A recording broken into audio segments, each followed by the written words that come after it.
Hello student, आपका स्वागत है हमारे यूट्यूब चैनल स्टडी विद पाठशाला में। हमारे फिर से आपके लिए नवोदय एग्जाम या सैनिक एग्जाम से रिलेटेड जो क्वेश्चंस है वो लेके आए हैं। देखिए यहाँ पे क्लियरली क्वेश्चन में दिया गया है JNVST 2027 है ना। तो इसमें क्या है इंपॉर्टेंट जो क्वेश्चन है प्रीवियस ईयर के जो बहुत ज्यादा रिपीटेड होते हैं, जिस टाइप के क्वेश्चन हर एक चैप्टर से हम एक एक क्वेश्चन आपके लिए लेके आए हैं। इस प्रकार से और वीडियो लेके आएंगे प्रैक्टिस के लिए। चलिए वीडियो को आगे बढ़ाते हैं और देखते हैं क्या है क्वेश्चन। अब देखिए ये मानसिक योग्यता से है और ऑन आउट से है। पहला क्वेश्चन जो हमारा है, क्वेश्चन क्या है पहला हमारा, देखते हैं। इन चार विकल्पों में से उस एक का चयन करें जो बाकी तीन से अलग है।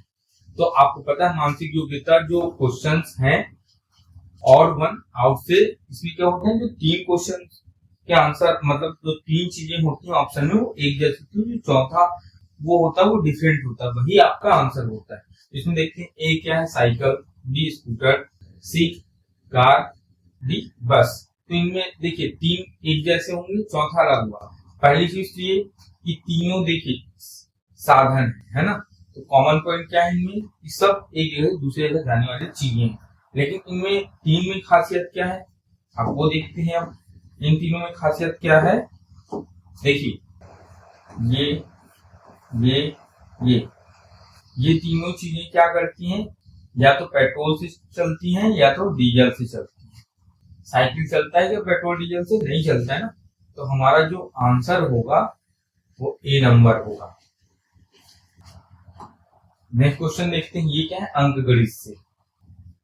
वह छोटे से छोटी संख्या कौन सी है जो 4, 8 और 12 तीनों को पूरी तरह से विभाजित हो जाती है। तो इसमें कौन सा आंसर होगा, तो इसमें क्या होगा देखिए ऑप्शन क्या है, ए 12, बी 16, सी 24 और डी 48। तो इसका आंसर क्या होगा आपके हिसाब से बताइए आप।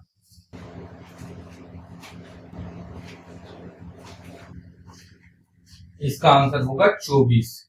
क्यों होगा, क्योंकि 4, 8, 12 और ये जो आपका 12 होता है का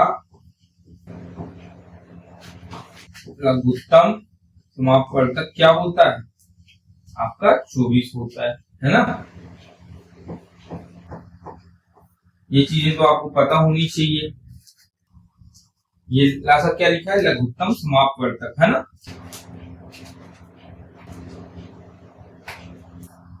नेक्स्ट देखते हैं, नेक्स्ट क्वेश्चन किससे, मानसिक योग्यता से, ये भी और ऑन आउट से। इसमें क्या है इन चार में सेम क्वेश्चन सॉरी रिपीट हो गया है।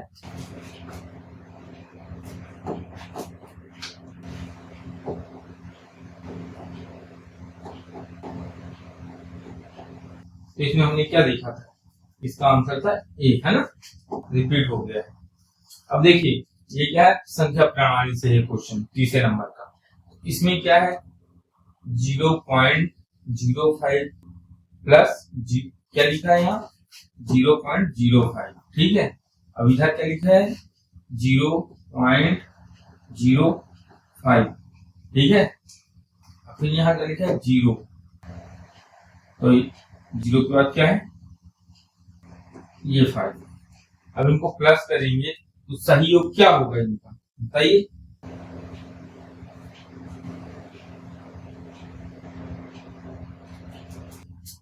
तो आप इसको ऐसे भी तो लिख सकते थे 0 0 0 और 5। इसको अगर ऐसा लिख दिया जाता तो क्या होता, लिख सकते थे, नहीं लिख सकते है ना। इसका लिखने का सही तरीका क्या है, इसके लिखने का सही तरीका आप ऐसे भी तो लिख सकते थे 0.5 0.05 लिखा है, एक क्या है 0.05। ऑर्डर में लिख लीजिए इसको लाइन बार से, क्या हो गया 555.0। कहां पे लिखा है ये बी नंबर। तो आंसर कौन सा है इसका बी नंबर। नेक्स्ट देखते हैं, सदिश्यता से क्वेश्चन है ना। जिस प्रकार कमल का संबंध फूल से है, उसी प्रकार सेब का संबंध किससे है बताइए आप। ए नंबर पेड़, बी सब्जी, सी फल, डी लाल से। तो किससे है? इसका संबंध फल से है, क्योंकि सेब एक प्रकार का फल होता है ना, होता है ना सेब फल। एक नियम, यदि एक दर्जन 12 पेन की कीमत 120 रुपए है, तो 3 पेनों की कीमत क्या होगी? देखिए इसे आपको इसको सॉल्व करने वाले क्वेश्चन है ना। ए है 30, 40, 20 और डी है 60। तो बताइए क्या होगा। अब इसको कैसे निकालेंगे? अब इसको पहले विभाजित कर लीजिए आप, है ना। 12 से 120 है, एक आ गया आपका, ये 0 हो गया, ये 0 हो गया, कट गया। कितना हुआ? आपको कितना मिला यहाँ पे? 10 मिला। कितना मिला? 10 मिल गया। तो एक पेन की कीमत आपको पता चल गई कितने रुपए है? एक पेन की कीमत 10 रुपए है। 3 पेन की कीमत क्या होगी? इसको क्या कर सकते हो, ये अपन ने एक पेन की कीमत निकाली ना। अब यहाँ पे क्या करोगे आप? 3 गुणित 10 कर दोगे, कितना आ जाएगा? 30। आपका आंसर कौन सा सही होगा? ए नंबर का। समझ में आया? यदि एक दर्जन पेन की कीमत 12 रुपए है, तो 120 पेन, एक पेन का तो आपको पता था 12 रुपए है। अब 12 में इसको विभाजित कर दोगे, आपको पता चल जाएगा ना कीमत क्या है। 12 दर्जन है, एक दर्जन पेन, एक दर्जन में कितना आता है? 12 पेन ही तो आते हैं। दर्जन का क्या मतलब होता है? एक जो दर्जन होता है, आपको पता होना चाहिए, एक दर्जन में 12 होती है कोई भी चीज। जैसे केला लेते हैं तो दर्जन में लेते हैं, चूड़ी लेते हैं तो दर्जन में लेते हैं। कुछ चीजें ऐसी होती हैं, ये मापक की इकाई है। जैसे अपन तेल और दूध खरीदते हैं तो दर्जन में, किलो में तो नहीं खरीदते, लीटर में खरीदते हैं। फल फूल क्या करते हैं अपन, जो नॉर्मल फल फूल है तो वो किलो के हिसाब से लेते हैं, सब्जी भी किलो के हिसाब से लेते हैं। जैसे केला हो गया, पेन हो गए, ये सारी चीजें दर्जन के हिसाब से मिलती है। जैसे किताबें हो गई, तो आपको ये पता होना चाहिए। देखते हैं लाभ हानि से क्वेश्चन है। ये सारे क्वेश्चन पहले कॉम्पिटिटिव एग्जाम में आ चुके हैं ना, नवोदय में और आपके आर्मी स्कूल में। एक दुकानदार ने एक मेज 500 रुपए में खरीदी, उसे 600 रुपए में बेच दिया, उसका लाभ प्रतिशत क्या होगा? बताइए आप, क्या प्रतिशत होगा उसका? 500 रुपए में उसने खरीदा था और उसने क्या किया? उसने बेच दिया 600 रुपए में। जी बिल्कुल सही, 20% होगा। लाभ हानि से बहुत ज्यादा क्वेश्चन आते हैं, तो इसके जितने भी फॉर्मूला याद कर लिए। लाभ हानि में फॉर्मूले से पूरे क्वेश्चन सॉल्व हो जाते हैं इजी तरीके से। हमारे साथ वीडियो में बने रहिएगा। हम अभी लाभ हानि के चैप्टर पे नहीं पहुंचे हैं, तो हम उसको भी कवर करेंगे, है ना। अब ये दर्पण वाले क्वेश्चन है, प्रतिबिंब बताते हैं इसमें, है ना आंसर तो। यदि ध्यान सुनिए, यदि शब्द हिंदी के सामने दाईं ओर दर्पण रखा जाए तो प्रतिबिंब में सबसे पहले कौन सा अक्षर दिखाई देगा? अब ये क्या प्रैक्टिकल आपको सोचने वाली चीज है कि अगर दाईं ओर दर्पण रख दिया जाए तो प्रतिबिंब कहाँ बनेगा? अब देखिए, बताइए। जैसे मैं खड़ा हूं, इस बोर्ड के हिसाब से दायां भाग कौन सा होगा? इधर, यही बोला गया है ना, सामने दाईं ओर। इधर अगर शीशा रखा जाएगा तो किधर का बनेगा? बताइए आप। अब इस हिसाब से मेरा दाया इधर हो जाएगा, है ना, ऐसे खड़ा हूं तो।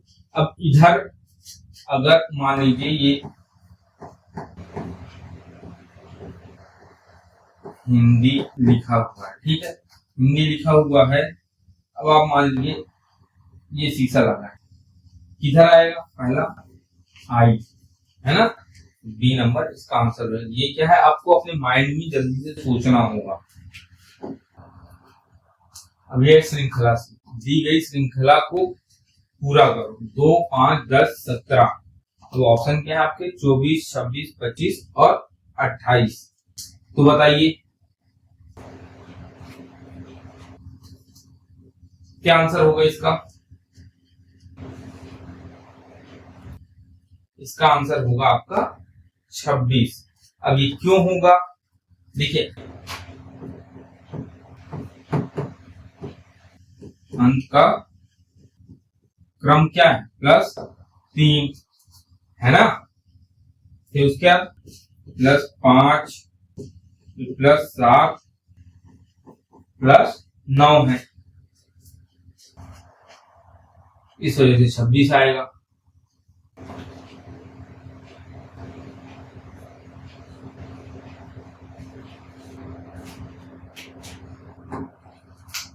नेक्स्ट देखते हैं समय और कार्य। यदि 5 व्यक्ति एक काम को 10 मिनट में पूरा करते तो 10 व्यक्ति उसी काम को कितने मिनट में पूरा करेंगे, बताइए आप।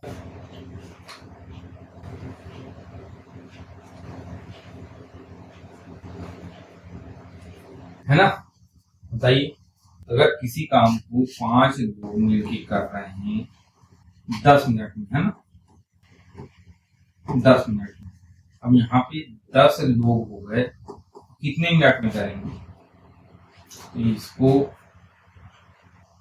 2 से डिवाइड कर दो। क्यों 2 से कर दो, यहाँ 5 से फिर दुगने हो गए, तो कितना हो गया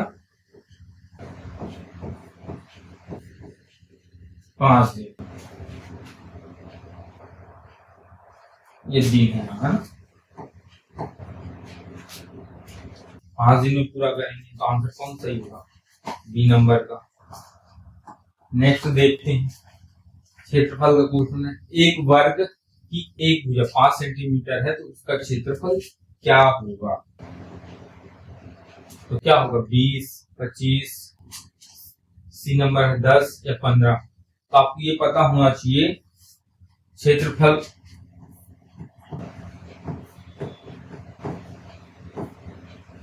हल में क्या होता है,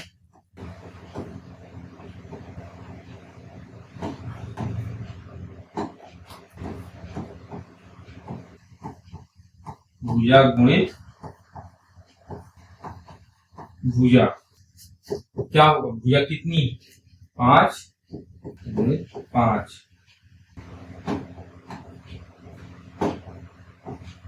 आंसर कितना आएगा 25।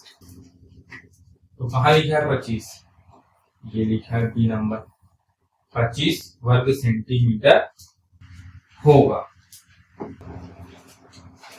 यहीं पे हमारा वीडियो समाप्त होता है। हम और भी इसी प्रकार के इंपॉर्टेंट क्वेश्चंस आपके लिए लेके आएंगे, तो हमारी वीडियो में बने रहिएगा। ज्यादा लोगों तक हमारी वीडियो को शेयर कीजिए। कोई प्रॉब्लम है तो कमेंट में बता सकते हैं। कोई ऐसा टॉपिक जो आपको समझना हो तो आप कमेंट कर सकते हैं, हम उस टॉपिक को कवर करेंगे, चाहे वो हिंदी ग्रामर हो, इंग्लिश ग्रामर हो, या केबीएस से रिलेटेड हो, या किसी भी कॉम्पिटिटिव एग्जाम से रिलेटेड हो, या आपकी बोर्ड एग्जाम की भी हो बुक्स हो, तो आप बता सकते हैं। और लाइक कर दीजिएगा, नए हो तो सब्सक्राइब कर दीजिए। मिलते हैं नेक्स्ट वीडियो।